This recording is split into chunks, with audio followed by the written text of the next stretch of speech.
Hola, ¿qué tal? Les saludo, soy Francisco Rodríguez. Como siempre, me da muchísimo gusto darle la bienvenida a este espacio, el Índice Flamígero, aquí en MXN Televisión. Hoy contamos con la presencia de un colega muy distinguido, que además es un espléndido analista político. Usted debe leer sus textos porque verdaderamente son muy aleccionadores. Alberto Carbot. Alberto, qué gusto tenerte con nosotros. Muy buen día. Muy buen día, Paco. Me da mucho gusto estar con ustedes y pues intentar dialogar sobre alguno de los temas que vas a presentar en el programa. Bueno, pues el tema de temas seguramente coincidirán nuestros amigos del auditorio contigo y conmigo. Es el abatimiento, como eufemísticamente se dice, al asesinato de Nemesio Oseguera Cervantes, conocido por su sobrenombre como El Mencho. ¿Qué sigue después de esto, Alberto? ¿Qué sigue después del descabezamiento del cártel Jalisco Nueva Generación? Evidentemente, Paco, el panorama tras la caída de un capo de alto perfil como lo fue Nemesio Ceguera Cervantes el Mencho, pues tiende a agravar y a generar algunos reacomodos en la estructura criminal que impera en México, ¿no? Y te quiero hablar que en términos de análisis prospectivo, yo entiendo que existen algunos vectores claves, entre ellos, primero, la sucesión y la fragmentación de los grupos del propio cártel Jalisco Nueva Generación, y es probable que facciones internas disputen el liderazgo que deja el Mencho, lo cual evidentemente aumentará la violencia a corto plazo. Un segundo punto sería la retaliación. Pueden surgir en este sentido acciones violentas tanto contra autoridades como contra grupos rivales. Y para quienes no estén familiarizados con el término retaliación, te lo explico y lo explico. A la retaliación se le llama a la acción de responder a una agresión o a un ataque, un agravio, con una medida equivalente o proporcional, generalmente de carácter punitivo o violento. Y en el ámbito de seguridad y del crimen organizado, el término se usa mucho para describir acciones de represalia, es decir, que quieren buscar el castigo a quien facilitó o ejecutó una acción previa, como por ejemplo lo que ocurrió ahora, ¿no? Con la captura o la muerte del Mencho. Y este es el caso, como te digo, de Nemesio, como se usa también en otro momento para disuadir futuras intervenciones del propio gobierno, del Estado, de grupos rivales, para enviar un mensaje de poder o de control territorial. Estos son dos puntos importantes de lo que yo le llamé los vectores clave. Es la retaliación o la vendetta o la venganza, como queramos llamarle, aunque Ese es, el término técnico, como tú bien lo dices, es el de retaliación. sí, mucha Esto, gente no lo pesca, pero este término explica bastante bien lo que va, lo que viene, porque es una especie de vendetta, lo dijiste bien, en términos coloquiales sería eso, ¿no? Pero retomando a los vectores clave que te estaba explicando, identifiqué otros más. Creo ujú, que no hay que descartar en este sentido, por su gravedad, lo que tiene que ver con posibles atentados de alto impacto, Paco, porque en México, aun cuando se ha evitado la famosa colombianización en su totalidad, no se descarta que algunas células en su desesperación busquen el implemento de tácticas extremas, como ocurrió en Colombia con la explosión de coches bomba o algunos otros atentados que generaron obviamente muchas víctimas inocentes, pero precisamente es la acción terrorista, como ha tratado de evitar el gobierno llamarle, que se le debe llamar así, a las acciones que han desarrollado los grupos delincuenciales en el país. qué otro vector encuentras? Pues mira, hay un cuarto vector de lo que podría venir, es la reconfiguración del mercado criminal.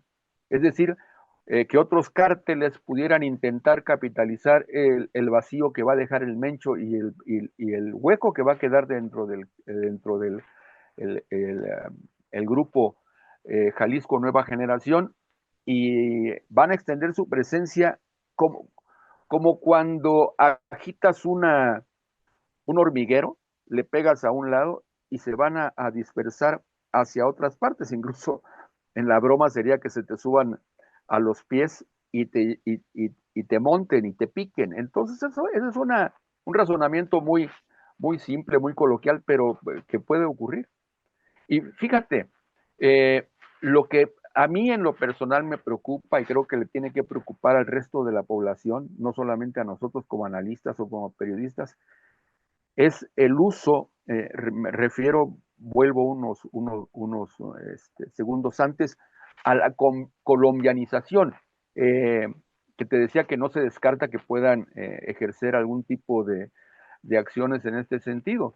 Y no te olvides que en Colombia el periodo más emblemático del terrorismo masivo que usaron los narcotraficantes fue en los años 80 y principios de los 90, cuando el famoso cártel de Medellín que lideraba Pablo Escobar implementó una campaña de violencia que se dio a conocer como el narcoterrorismo. Y bueno, se dieron atentados con coches bombas en áreas civiles.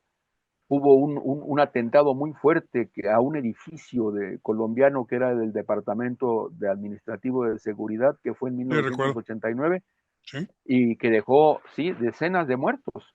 Y también atacaron a periodistas, a jueces, a políticos. En fin, fue digamos que fue una explosión del terrorismo, valga la redundancia, a todos los niveles en Colombia, ¿no? Que marcó un pico el intento de los cárteles por doblegar al gobierno mediante el terror, que es lo que ha esgrimido el presidente Donald Trump para calificar a los grupos de narcos como terroristas.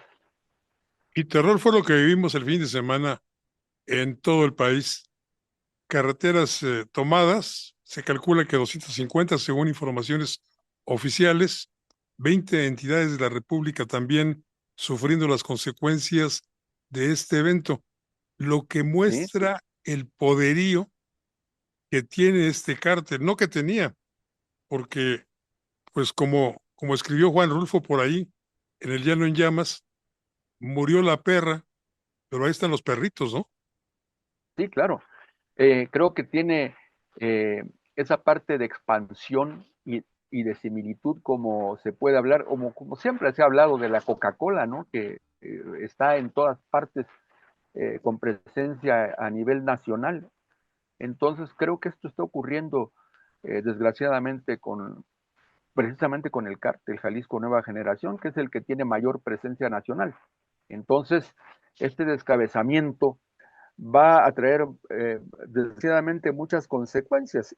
Y lo que dijimos al principio, que vaya a surgir un nuevo líder o varios líderes, que va a ser peor, porque por lo menos en un momento dado el Mencho podría haber tenido el control sobre la organización a nivel nacional, pero ¿quién dice que no vayan a surgir 4, 5, 10, 20 o 50 líderes? Ese es el problema, Paco. Efectivamente. A últimas fechas se habló de que estando conflictuado como lo está el cártel de Sinaloa, fraccionado en dos por el momento, había entrado el cártel del Mencho a apoyar a los menchitos, que se Uh -huh. sentían ya en una situación de debilidad frente a los mallitos, sus oponentes, o la Sí, malliza, los chapitos, decías los primero, sí, chapitos y sí, entró a claro, apoyar a los mallitos, digo los chapitos, sí, sí, los chapitos. a los chapitos, sí, perdón. Esto también debilita al cártel de Sinaloa en estos momentos, a los chapitos al menos. Yo siento que puede ser un efecto contrario, es decir, bueno, pues ya descabezaron a la principal competencia, entonces pueden sentirse, digamos, fortalecidos. Esa sería mi punto de vista, porque si ya descabezaron al jefe máximo, bueno, pues es el momento en que puedes buscar una rendija para expandir tu presencia, ¿no? Pero lo que yo tengo entendido es que a últimas fechas el cártel Jalisco Nueva Generación ya estaba jugando, por decirlo de alguna forma, del lado de los chapitos. ¿Esto qué consecuencias tendría en Sinaloa? Bueno, pues, imagínate, duplicas digamos, la fuerza delincuencial. Ese es el efecto directo. Aunque yo lo veo que sin la cabeza van a cambiar mucho las cosas. Lo que decía era que van a surgir, digamos, poderíos que pueden intentar alcanzar el nivel que tenía el Mencho como líder nacional e internacional de la agrupación. ¿Consideras, Alberto, que el operativo, como le llaman, fue exitoso?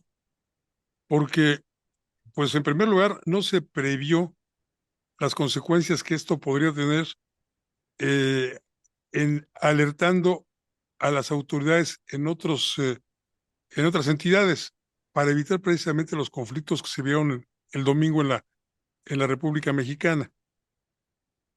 Yo creo que el Hubo propio falta, ejército, a ver, perdón, sí, dime. sí, sí, yo creo que el propio ejército y el propio gobierno no tenían claro cuándo podrían haber llevado a cabo este operativo. Hoy estaba leyendo precisamente que habían seguido a una de las parejas o mujeres o acompañantes del Mencho, le habían seguido la pista y obviamente también a él. Entonces, parece que el Mencho acudió a esta ciudad de Jalisco para tener un encuentro con su novia, con su pareja, y fue precisamente el momento en que pudieron capturarlo. Pero si él hubiese cambiado de lugar o hubiese cambiado de opinión, no hubiese llevado a cabo la visita, yo siento que hubiera sido mucho más difícil, se hubiera complicado la captura del Mencho. Ahora, lo que está muy claro es que existe un super equipo de vigilancia por parte del gobierno de Estados Unidos sobre los principales líderes del crimen organizado en México. Y bueno, pues lo tenemos ahí en esta situación que se dio ayer y obviamente de manera intempestiva, porque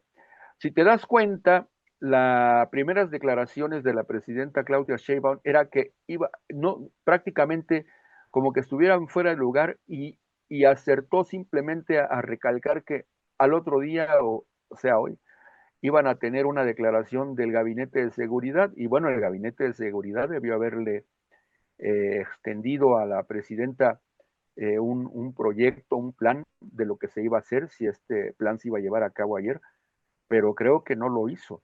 Así es que no siento que haya sido una operación eh, como la extracción, vamos a decirlo, vamos a recordar, como la extracción que se hizo con Nicolás Maduro en Caracas. Así es que aquí estuvieron un poco jugando a tientas, a ver, viendo la probabilidad a qué horas podía él moverse o presentarse o estar con su pareja. Y fue el momento que aprovecharon. Por eso los agarró a todos, ahora sí, como dicen, un poco desconcertados. Simplemente dieron la orden y los militares respondieron a esa instrucción, obviamente despertando el avispero o el hormiguero en todo el país. Prueba de ello es que no se previó, que no se había previsto que pudiera darse en estas horas o en estos días la captura o la muerte del Mencho. Las propias autoridades se vieron desconcertadas. Eh, el, Absolutamente. el secretario de Seguridad Pública, Omar García, quien habitualmente es quien aparentemente lleva la batuta de estos operativos, o al menos es el que las promociona o las publicita, pues salió a escena hasta casi las 11 de la mañana, no mucho después de que ya se habían realizado el operativo, después de que había sido trasladado y aparentemente muerto en el traslado el señor Nemesio Ceguera. Y el ejército reacciona con un boletín informativo hasta 2 horas después. Estuvo México a ciegas, sufriendo terror durante casi 3 horas, 4 horas, 5 horas, y ni la presidenta sabía ni podía responder. Alberto, si me permites, hacemos una pequeña pausa y enseguida volvemos contigo.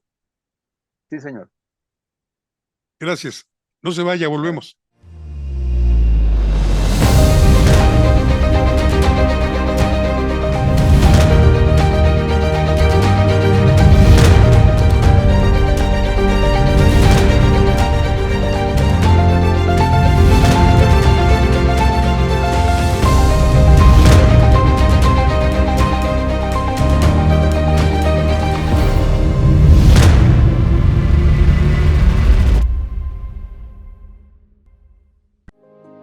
Las cosas que queremos, los proyectos que empiezan, las ilusiones concretadas necesitan una asesoría legal y una base concreta.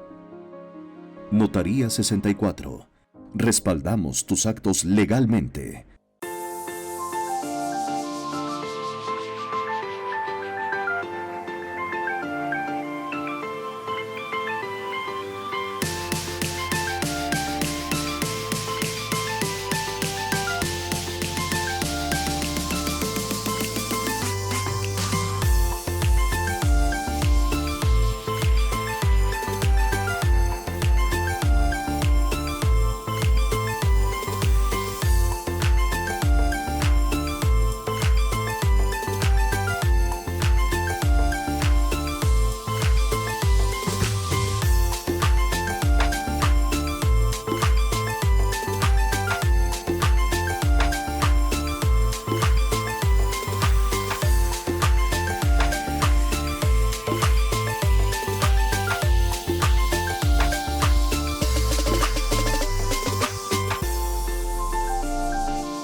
Ver tus programas favoritos de MXN Televisión en tu laptop o computadora es muy fácil.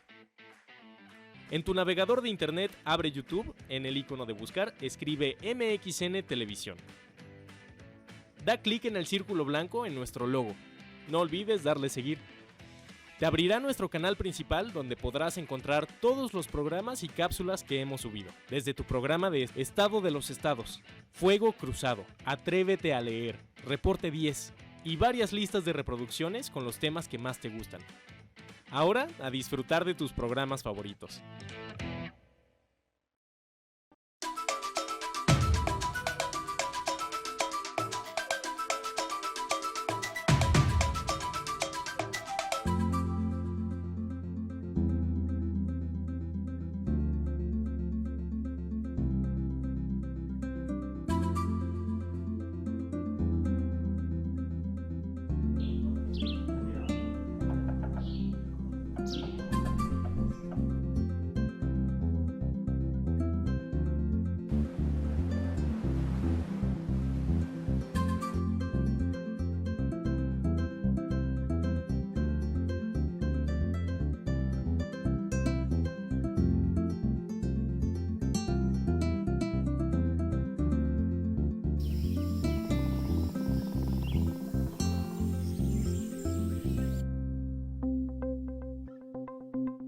Quintana Roo vive.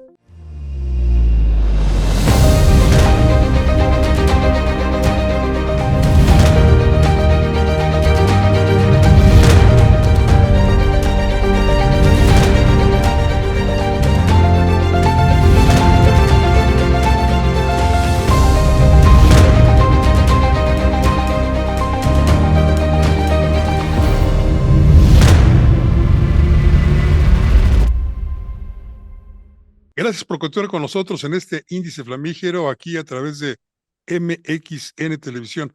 Estamos en todas las plataformas de la internet. Nos encuentra en X, en Facebook, en Instagram, en Threads. En todas las redes estamos platicando con usted. Converse con nosotros, envíe sus comentarios. Aquí abajito está la línea para que lo haga. La plática es hoy, ya lo escuchó usted, con Alberto Carbot, un analista político, periodista, además orgullosamente periodista, que tiene un punto de vista muy interesante acerca de la captura y el abatimiento, como eufemísticamente le dicen a los asesinatos, de el dirigente, el líder del cártel Jalisco Nueva Generación. Alberto, haciendo una pésima comparación, ¿sucederá lo mismo que con Morena en el cártel Jalisco Nueva Generación?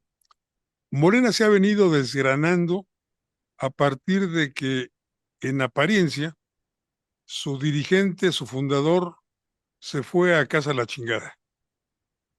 ¿cierto? Y aquí, pues también el dirigente del cártel se lo cargó la misma. Ujú. ¿Hay una similitud? ¿Podría existir esta? Pues no la veo tan cercana o tan próxima, pero sí, sí, una desaparición siempre, siempre cambia las cosas, provoca cambios, genera obviamente incertidumbres, y esto es lo que va a ocurrir con la desaparición del Mencho. Y en el caso, si queremos hacer el parangón o la contemplación, la distancia de López Obrador con el Mencho, bueno, en primer lugar, aquel hombre está vivo, vigente y sigue moviéndose y sigue manejando los hilos del poder en México. Lo vimos hace poco con la ridícula eh, situación que presentó el famoso Marx Arriaga, el famoso diseñador, dice él, el creador de los libros de texto en México, pues no obedeció a la presidenta, no obedeció obviamente menos al secretario de Educación Pública y parece que al único que estaba, eh, digamos, obedeciendo era el señor de Palenque. Entonces, ahí nos podemos ver reflejados en esa situación anómala, eh, pues grosera, grotesca, que desgraciadamente tiene que aceptar la presidenta Claudia Sheinbaum en tanto se mantenga, pues digamos, a las órdenes del presidente, del expresidente, porque le encanta a los señores de la 4T y Morena decir el presidente López Obrador. Y eh, lamentablemente, López Obrador todavía está vigente. Sí, lamentablemente. Aunque yo tengo un punto de vista distinto con respecto a lo que mencionabas hace un rato. En el punto en el cual Marx Arriaga decide arraigarse o arriagarse en la oficina de la Secretaría de Educación Pública, ¿Sí? está exactamente en ebullición el tema del libro de Julio Scherer y Jorge Fernández Menéndez. Sí, Y claro. esto parecería, o desde mi punto de vista me pareció, una maniobra de distracción para que se concentrara toda la atención pública en ese hecho del todo insólito y se desviara de lo que realmente estaba sucediendo en las entrañas del partido y del gobierno, el partido del poder y del gobierno. Yo tengo ese Sí, punto de vista sí, y sí, creo no, que sí no, fue ideado por López Obrador, ¿eh? Sí creo eso también. sí, mira, no hay que descartar. Nos han acostumbrado a tantas triquiñuelas y a los ejemplos distractores y a las situaciones que desvíen la atención pública hacia otros estadios que no son fundamentales, como sí lo es, por ejemplo, la denuncia, porque eso viene siendo lo que es el libro de Julio Scherer, una denuncia a destiempo, obviamente, sobre lo que acontecía en las entrañas del gobierno. Y él tampoco puede justificar su inocencia porque formó parte muy, muy lamentable de todos los enjuagues, todas tranzas, las tramposerías, trapacerías que se hicieron al interior en el Palacio Nacional y acomodar la ley a su manera. Y bueno, lo hacía o usando la legislación existente o digamos que más que eso, usando los pantalones del puro presidente. Así de fácil. Porque se le hincharon los pantalones al presidente, así lo decretó. Y así lo aceptó. Y bueno, alguien que no tiene ética ni moral, como lo está mostrando directamente en su libro Julio Scherer, pues no creo que tenga un grado de decencia como para convertirse en adalid de las buenas costumbres y de la ética política, como te digo. Volviendo un poco al tema con el que iniciamos esta plática tan aleccionadora. Normalmente los estadounidenses durante el sexenio de Enrique Peña Nieto empleaban como brazo ejecutor a la Marina Armada de México. Uh-huh. Pero luego de los escándalos en los que esta institución se ha visto envuelta desde el año pasado, cuando menos, pues pareciera que optaron por nuevamente confiar como instrumento al Ejército Nacional Mexicano. Sí, durante muchos años, Sí, perdón. Paco, sí, No, no, durante adelante. muchos años, sí, durante muchos años la Marina fue el puntal, digamos que el ejemplo de acción, digamos, bien intencionada, de frente, con todo lo que el rigor militar y el honor nacional representaba. La Marina fue digamos, la insignia de las Fuerzas Armadas de México. Pero curiosamente, si te das cuenta, a partir de que López Obrador incluyó a la Marina y a los grupos del ejército en las tareas que no son propiamente las que tienen o tenían en la Constitución, ahí empezó el declive. Si te das cuenta, antes o estaban muy bien ocultos si hacían algún tipo de ilegalidades, pero resulta que a partir del gobierno de López Obrador, la Marina enfrenta un grado de degradación, ahora sí, un nivel de degradación que jamás se había experimentado y el gobierno de Estados Unidos había trabajado, ahora sí, mano a mano con la Marina, por encima del ejército. Ahora es lo contrario, pero bueno, lo tenemos ahí evidenciado con que la Marina se convirtió en un instrumento del crimen organizado para, pues, para corromper al país, para hacerse de millones de dólares con el famoso huachicol. En fin, o sea, creo que fue un golpe muy duro para la Marina y ha sido un golpe muy fuerte para la institución en este momento.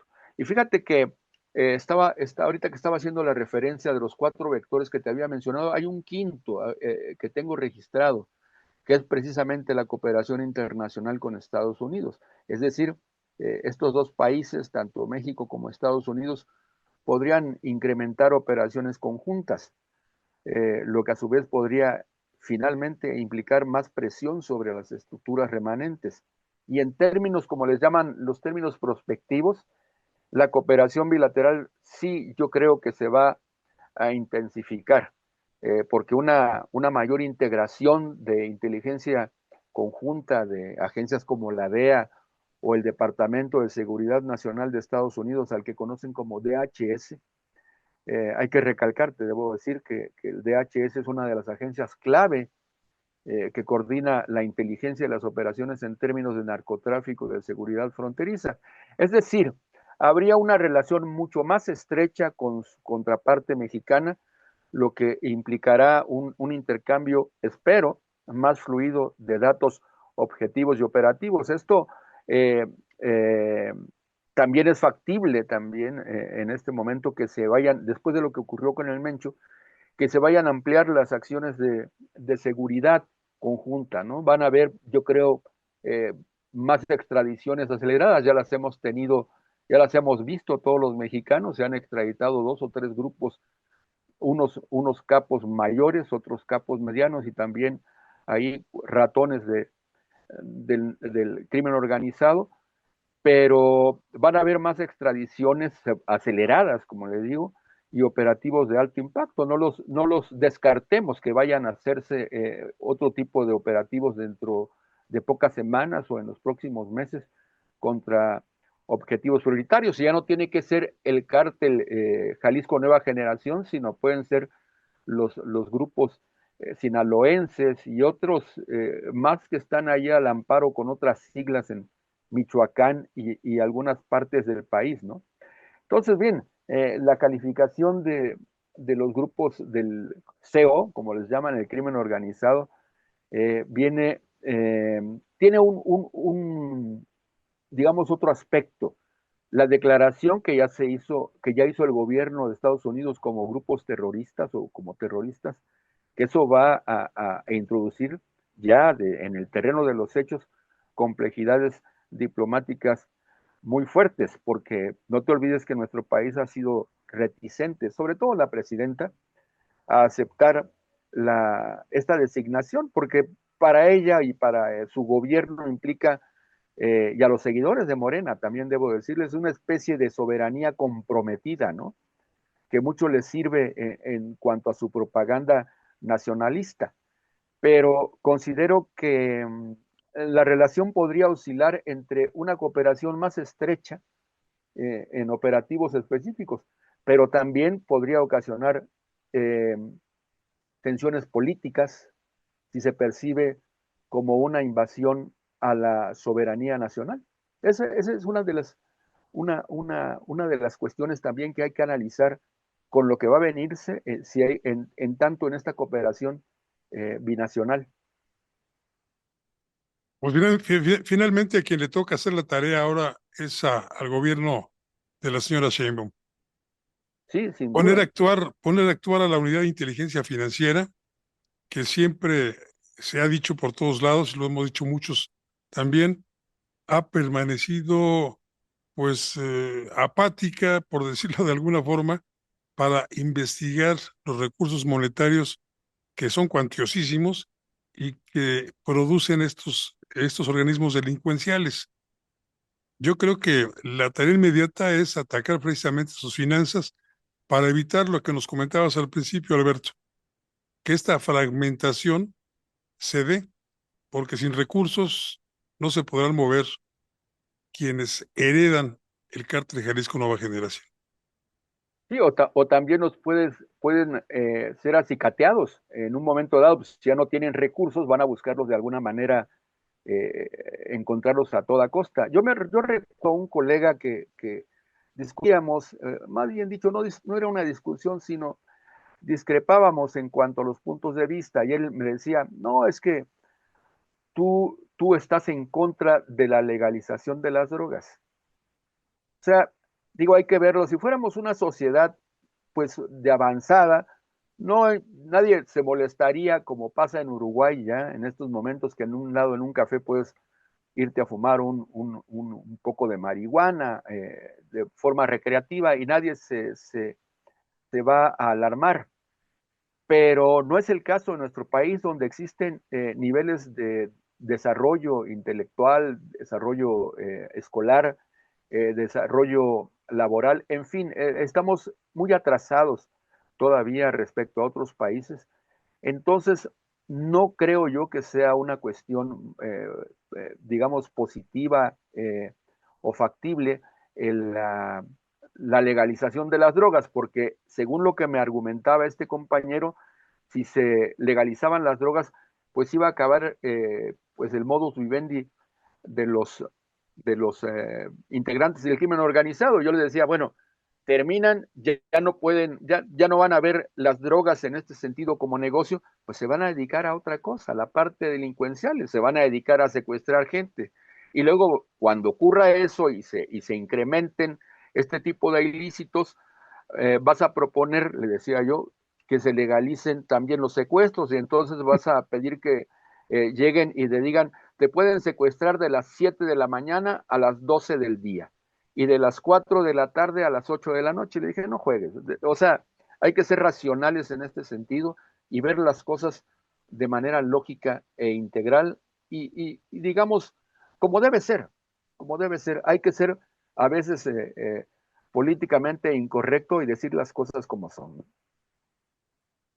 Lógica, la que hemos escuchado hoy en esta conversación con Alberto Carbot, a quien le agradezco mucho. Por cuestiones de tiempo no podemos seguir platicando, pero lo haremos en una ocasión próxima, si me permites, Alberto, que te molestemos nuevamente. No, adelante. Se fue muy rápido el tiempo. Sí, caray. La plática muy interesante. Te agradezco mucho tu presencia. Te agradezco a ti, Paco, el haberme invitado, convocado a esta reflexión sobre la captura del Mencho y bueno, esperemos que las cosas marchen bien para el país y para la propia presidenta, porque no se puede negar que este fue un golpe eh, duro, certero y con cooperación directa o indirecta. Yo creo que es un buen comienzo para empezar a poner orden y alejarnos de esa idiotez de los abrazos no balazos que acuñó desafortunadamente el hombre de Palenque y sus corifeos, ¿no? Ya sabemos quiénes son los corifeos que lo defienden y que siguen defendiendo esa utopía y esa idiotez que lo único que trajo consigo fue agravar la situación de inseguridad y el nivel del crimen organizado en el país. Definitivamente, así fue. Gracias, Alberto, nuevamente.